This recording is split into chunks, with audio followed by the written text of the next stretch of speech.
Bonjour à tous. Merci de vous abonner à cette chaîne YouTube. C'est très important. Si vous regardez cette vidéo et que vous n'êtes pas encore abonné, prenez s'il vous plaît les 3 secondes nécessaires pour le faire. Merci beaucoup. Des clowns. Monsieur Castaner, la ministre de la Justice Belloubet, Monsieur Macron, des clowns. Ils sont prêts à toutes les tartufferies, toutes les clowneries, depuis quelques jours, vous l'avez remarqué, rien que pour surfer sur la vague Black Lives Matter, Adama Traoré en France, les violences policières supposées racistes, etc. en France, pour que ça dure le plus longtemps possible, pour qu'on en parle le plus et surtout pour que les Français oublient la crise du coronavirus et tous ces enseignements très éclairants sur le fonctionnement oligarchique de notre société. Ça s'appelle de l'ingénierie sociale, c'est-à-dire tout faire pour que les gens regardent ailleurs alors que l'essentiel se trouve là, sous notre nez. Ils sont prêts pour cela à tout. Vous allez voir dans cette vidéo et vous allez voir que faut pas se laisser faire, faut pas se laisser berner. Il faut exiger aussi des choses extrêmement concrètes. On va y revenir dans un instant. Alors, je vous le disais, il surfe sur la vague Black Lives Matter suite au meurtre de George Floyd aux États-Unis, à Minneapolis. On en a beaucoup parlé. Alors même qu'en France, il y a zéro actualité sur ce sujet. Pas une seule actualité. Et pourtant, on en parle et c'est en haut de l'agenda médiatico-gouvernemental depuis des jours et des jours. Et manifestement, tout est fait pour que ça y reste le plus longtemps possible. Macron et son gouvernement, je le disais, sont intéressés évidemment à ce qu'on ne parle plus du Covid-19. Et c'est d'ailleurs pour le moment plutôt réussi.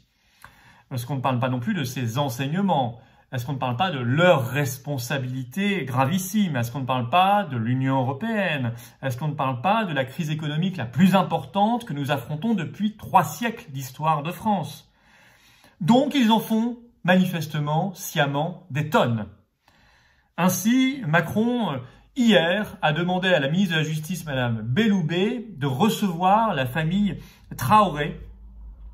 En faisant cela, en demandant cela, il sait très bien que ça fera polémique. Parce que la ministre de la Justice qui reçoit une famille qui se déclare victime dans une affaire qui est encore devant la justice, qui est en cours d'instruction, c'est une offense à la séparation des pouvoirs. C'est contraire à la séparation des pouvoirs. Et donc Macron sait très bien que ça fera polémique. Et ça n'a pas manqué. Ça a fait polémique, évidemment. Et d'ailleurs, c'est la famille elle-même, ce qui est très humiliant pour le gouvernement français, c'est la famille Traoré via la voix de leur avocat qui a refusé cette rencontre au nom justement de la séparation des pouvoirs.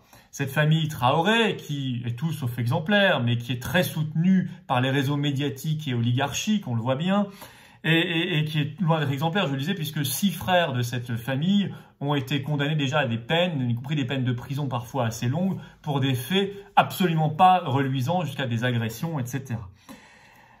Cette famille qui tente de profiter de cette affaire pour se refaire la cerise, pour donner des injonctions, pour humilier le gouvernement français, humilier même la France, et qui a même déclaré, après ce refus de voir la ministre de la Justice Belloubet, je cite, elle s'est déclarée prête à accepter une rencontre à l'Élysée avec le président de la République, je cite, sous certaines conditions. Bon, tout ça est parfaitement humiliant.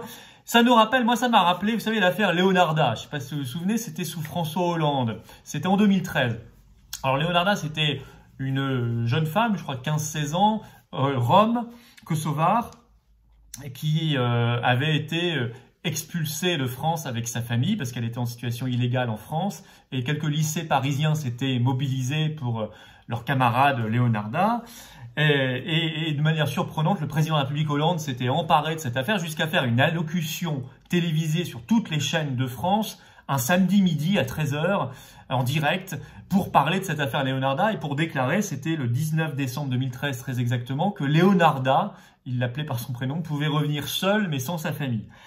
On était tombé dans le comble du grotesque quand juste après BFM TV avait eu Leonarda en duplex en direct depuis le Kosovo et que celle-ci avait répondu de manière effroyablement grossière au président de la République française en direct en disant, je la cite, « Je réponds non, je veux être avec ma famille, point barre. Le président a rien compris à ma situation du tout. Je suis pas une chienne. » Et le Canard enchaîné a même révélé la semaine d'après qu'on avait évité un terrible incident puisque la mère de Leonarda, juste avant le direct sur BFM TV, 2 secondes avant, donc ça a failli être diffusé en direct, avait crié « Hollande ma chatte ». Voilà. Bon, désolé pour ces propos, mais je vous tenais à vous rappeler cette affaire parce qu'on est à peu près dans le même niveau d'humiliation. Là, c'est plus Leonarda, ce sont les Traoré. Alors, sur les violences policières, on voit bien là aussi que le gouvernement est prêt à en faire des tonnes. Parce que le comportement et les déclarations de Christophe Castaner, le ministre de l'Intérieur, sont extrêmement bizarres par rapport à ce qu'il déclarait il y a encore quelques mois. Je m'explique. En effet, au moment où les violences policières étaient d'une actualité brûlante, parce qu'elles étaient particulièrement bestiales, inédites sous la Ve République, c'était en 2018-2019 contre les Gilets jaunes, vous vous en souvenez. À ce moment-là, le même Castaner, ministre de l'Intérieur déjà, refusait d'en parler et refusait même d'en entendre parler. J'ai retrouvé une interview qu'il avait faite au Journal du Dimanche le 16 juin 2019, vous voyez, il n'y a même pas un an. Il déclarait à l'époque « Je n'accepte pas l'expression violence policière et je condamne l'exploitation politique que certains en font dans un emballement malsain. » Aujourd'hui, il dit exactement l'inverse. C'est lui qui participe à cet emballement malsain.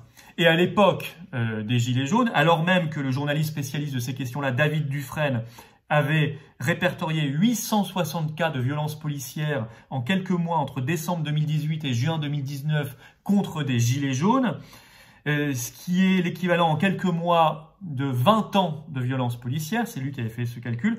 Eh bien à l'époque, Castaner voulait non seulement pas en entendre parler, il condamnait ceux qui en parlaient, et il avait refusé malgré de nombreuses pétitions, y compris de certains policiers, l'interdiction des lanceurs de balles de défense, des LBD, qui pourtant avaient crevé des yeux et arraché des mains. Donc ça, c'était Castaner avant. Aujourd'hui, il concède tout.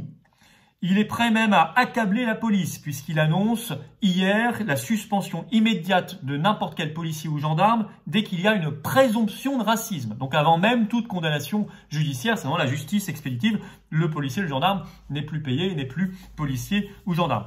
Il a même déclaré, il a annoncé également l'interdiction de la clé de bras, alors qu'à l'époque, il ne voulait même pas supprimer les LBD, je vous le rappelle. Et il a même déclaré dans une interview le 9 juin sur BFM TV qu'il était prêt à mettre un genou à terre, physiquement, contre le racisme. Je le cite, « Si ce symbole-là est utile pour vaincre le racisme, alors je serai parfaitement à l'aise de le faire. » Ainsi que l'ont déjà fait le maire blanc, le jeune maire blanc démocrate de Minneapolis, ainsi que l'a fait l'inérable Justin Trudeau, vous savez, le Premier ministre canadien, qui est un comédien devant l'éternel. Il faut voir cette scène d'ailleurs où Justin Trudeau met effectivement un genou à terre dans une manifestation, puisqu'on voit d'abord son œil qui cherche la caméra de télévision pour voir s'il est bien filmé, et ensuite il le fait. Donc ça, c'est du spectacle. Et Castaner est dans le même spectacle, bien évidemment. La tartufferie a même franchi un cap supplémentaire. Et là, c'est même grave, puisque Castaner, dans cette même interview à BFM TV le 9 juin, ajoute qu'il n'y aura pas de verbalisation dans les manifestations Traoré, même si les manifestations sont interdites. Puisque, je vous le rappelle, nous sommes en état d'urgence sanitaire et donc tout rassemblement de plus de 10 personnes dans l'espace public est encore interdit par la loi aujourd'hui. Et c'est le ministre de l'Intérieur, donc chargé normalement de faire respecter la loi et l'ordre, qui déclare lui-même que c'est interdit, mais qu'on ne fera pas respecter l'interdiction. C'est tout à fait inédit dans l'histoire de la République française. Je le cite, il déclare « Car l'émotion mondiale dépasse, au fond, les règles juridiques ». Je ne sais pas s'il se rend compte de la portée de ce qu'il vient de dire. Il dit tout simplement que l'émotion est supérieure au droit, l'émotion est supérieure à la loi. Mais c'est fouler du pied l'état de droit, la loi, les principes les plus élémentaires de notre droit. Alors, que faire? Écoutez, stop à cette clownerie.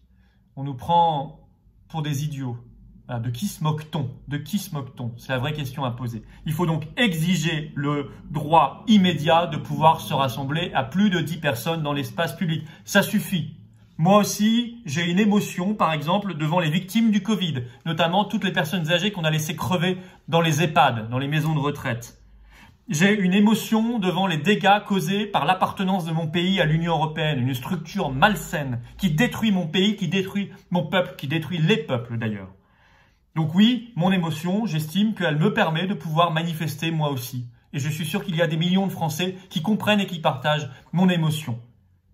Vous voyez ce que je veux dire par ce raisonnement? C'est-à-dire qu'il faut arrêter ce 2 poids 2 mesures. Il faut exiger le droit, le retour immédiat de pouvoir se rassembler, de pouvoir manifester, y compris sur des sujets beaucoup plus difficiles pour le pouvoir que Traoré et toutes ces manipulations, sur des vrais sujets de fond contre les collusions oligarchiques, contre les collusions dans l'industrie pharmaceutique, contre les collusions entre politiques et grands labos, contre l'Union européenne, pour le Frexit, pour le RIC, pour un partage juste des richesses, pour la souveraineté populaire et la démocratie directe. Voilà, il faut pouvoir le faire. Donc ça, c'est la première exigence.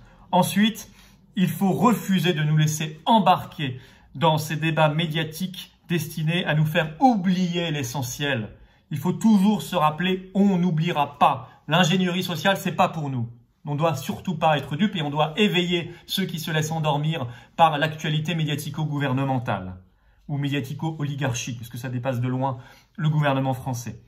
Il faut par ailleurs refuser de se laisser monter les uns contre les autres, car le but de ce qui se passe en ce moment, de cette actualité, c'est de nous diviser, c'est de nous monter les uns contre les autres, alors qu'on devrait faire front face à nos maîtres, face à l'oligarchie.